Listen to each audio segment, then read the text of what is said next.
Hey guys, talking about human development today. Specifically, we're looking at cognitive development of infants and children. So, just a reminder, refresher from last video that maturation sets the course for development while experience adjusts it.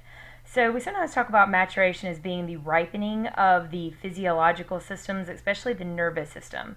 So, once maturation has begun, we can participate in experiences which contribute to our psychological development and further our physical development. So, for example, you can't force a child to learn a certain skill until they are mentally ready to do it. So you can see videos like teach my baby to read when they're, 18 months old. That just doesn't happen. They're not physiologically ready to do that yet. They're not mentally ready to read until they get much older. So as we learned in the previous unit about cognition, we were talking about thinking, that cognition refers to a group of mental processes that includes attention, memory, producing and understanding language, learning, reasoning, problem solving, decision making. How a child develops these abilities is by first being classically conditioned, like it's instinctual, ready to do it. Children use then those learning abilities to expand their social interaction skills. And learning and memory underlie the surprising ability of babies to imitate their caregivers. So that idea of social learning, they imitate what they see. And as the child grows, they're able to assume ever larger learning and more complex behaviors. So researchers interested in cognitive development, they're asking questions like, when do children realize objects exist even though they cannot see them? Or can they understand that people have desires and dreams? Like, at what point do people understand that? They're attempting to answer what and how children learn. So Piaget is probably the most famous psychologist that we want to correlate with this unit. His work in answering some of these questions, the what and the how, is really important to AP Psych. So Piaget thought that cognitive development was discontinuous, so through the stages. So he thought that children undergo a revolution of thought at each stage. And the three ideas distinguish his approach are the idea of schemas, interaction of assimilation and accommodation, and these stages of cognitive development. So cognitive development, he believed that the driving force was behind intellectual development. That is, our biological development amidst experiences with the environment. That our cognitive development is shaped by the errors, the mistakes that we make. He believed that at certain stages in childhood, we acquire these cognitive abilities. The advancements are the result of biological development amidst experiences with the environment. So, for example, down here in the picture of the baby, you have sliding down a miniature slide. Well, that obviously doesn't work. He's too big for the miniature slide. So then the next one he has trying to sit in a miniature car. He's seen people slide down a slide. He's seen people get into a car. He's imitating what he's seen. Now he knows that that was a mistake. He can't fit on the slide. He can't fit in the car. So then as he develops, he's going to learn what can he fit into, what can he go down. You see here Piaget's 4 stages, and we'll look at all of these more closely in a minute, but he had sensory motor, pre-operational, concrete, and then the last stage was formal operational. So Piaget said that we had a schema. So I want you to think for a minute and write down about 4-legged animals. Write down about 5. Now think of 4-legged friendly animals. And can you write down 3 of those? Then think of 1 4-legged animal that barks and write it down. Were you able to do that? I would hope so. Why or why not? Since you have developed these mental structures, these mental programs, you probably were able to do this fairly easily. Piaget developed this concept of schema, right, to identify the mental structures we organize. So we each have schemas for things like actions, objects, problem solving. According to Piaget, schemas are what we use to guide thinking and are the building blocks of development. So schemas continue to develop and change over time. They don't always stay the same. So as you read this, you're developing a schema about schemas. You might not have known what the word schema meant until you pulled up this video, until you pulled up this PowerPoint. And so now you know what a schema is. So then we have assimilation and accommodation that go with the schemas. They're two dynamic processes that underline all cognitive growth. So assimilation is the mental processes that modifies into info to fit with existing schemas, what's already known.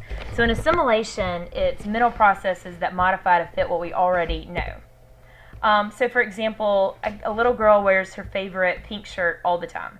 Her schema has developed that only girls wear pink. So schema is that larger thing because that's only what she sees. So one day she's at the mall and she sees a teenage boy wearing a pink shirt. And she laughs because her schema has now been forced to accommodate the idea that boys can wear pink too. So accommodation is the mental processes that restructure schemas to incorporate new information. So the same little girl has a schema for birds. To her, birds are anything that fly in the sky.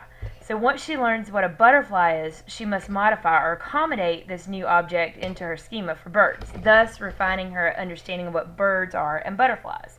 And her schema changes. So as we get older, as we develop, as we learn more, our schemas change through either assimilation or accommodation. So either assimilation is using information that you already know and fitting it into that scenario. So you know about pink and then you think that only girls wear pink, but then you see a boy wear pink. That's assimilation. For accommodation, it's when you're learning a totally new concept. So you might know what a bird is, but you have no concept of what a butterfly is until you learn about a butterfly. So you can see here, about 2-year-old Gabriella has learned the schema. She knows what a cow is. So she sees a moose and she calls it a cow. So she's trying to assimilate this new animal into an existing schema. And her mother says, no, that's a moose, that's not a cow.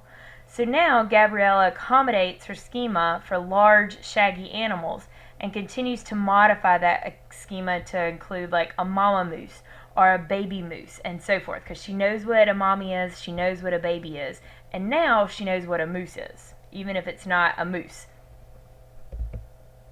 So Piaget's theory and current thinking, you can see it here. You have description of stage, sensory motor, pre-operational, concrete, formal, operational. So in the sensory motor stage, babies take in the world. They look by hearing, touching, mouthing, grasping. They have what's called, children younger than 6 months don't have what's called object permanence.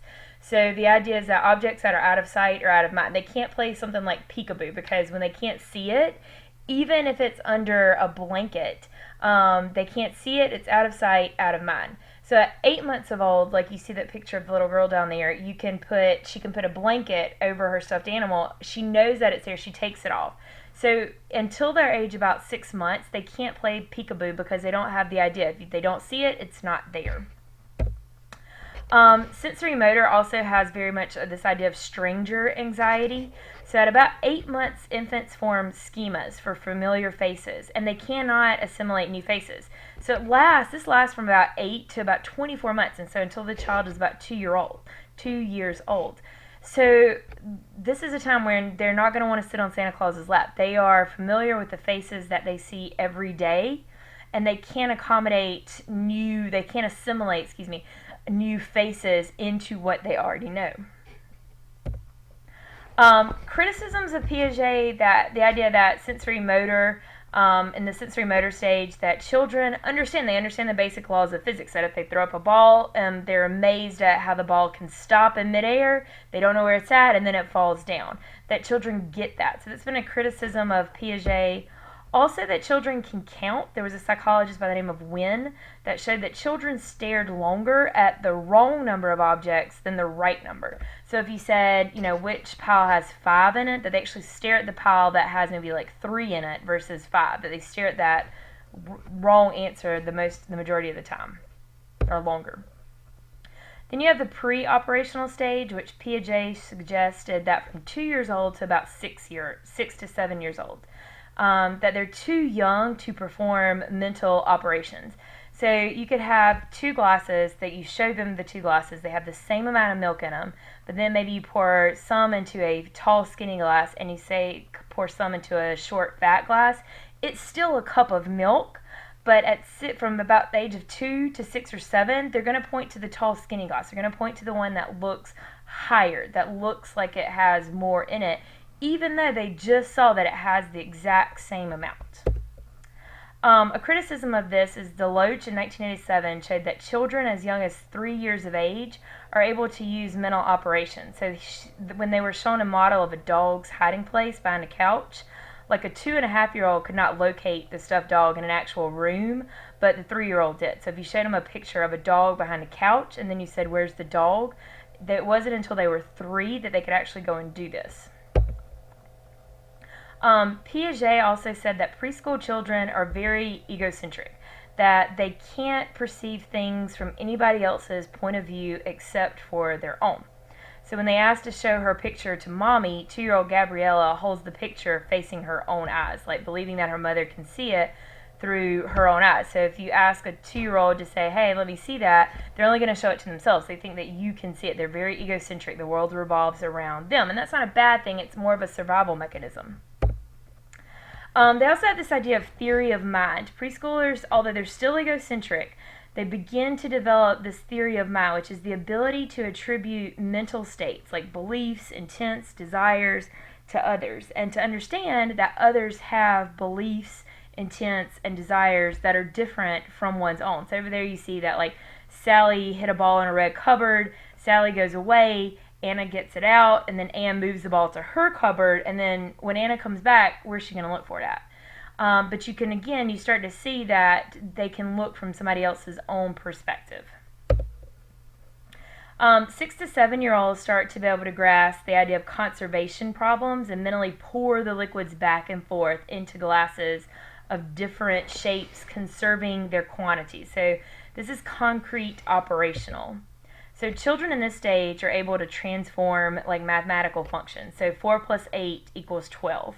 And then they can do 12 minus 4 equals 8. So it's doable. Like, they can do that. Actually, my son, who's in the 2nd grade right now, this is what their math kind of consists of, being able to go back and forth in these mental functions. But before they are turned like 6 or 7, they're not able to do this. You can see here typical tasks used to measure conservation and then the age at which they can start to be able to do that. The formal operational stage happens at around age 12. Our reasoning ability expands from concrete thinking to abstract thinking. We can use symbols, imagined realities to systematically reason. Piaget called this operational thinking. So some people, rudiments of such thinking begin earlier than what Piaget suggested, since 7-year-olds can solve the problem below. So, like, for example, if John is in school, Mary is in school, John is in school, what can you say about Mary? A 7-year-old could probably answer that. In the formal operational stage, they also start to look at the idea of, I have a friend who is doing this behavior. And they start to be able to kind of reason that out and think about it in terms of, and reason things out. So in sensory motor, again, to review, you have learning through the senses. That's why it's called sensory motor. Pre-operational is learning object permanence increases. Children are egocentric. This is early childhood. They only see the world through themselves. In stage 3 is concrete operational, middle childhood. The objects remain the same even if they lose their shape. Children think more logically about the world in front of them. And then you have formal operations, that they can manipulate objects, they can contrast ideas without seeing it. Adolescents can use, they have hypothesis, question and test theories without real world models. They can actually think about thinking, which is a huge leap for a lot of kids. So just to kind of go back on Piaget's theory, has been influential globally. It validates a number of ideas regarding growth and development in many cultures and societies. So because of Piaget, we know that development is a continuous process. Children express their mental abilities and operations at an earlier age, and formal logic is a smaller part of cognition. So keep those things in mind. Make sure you have at least one question to ask in class, and hopefully Piaget makes some sense to you. Make sure you know those stages. Thanks.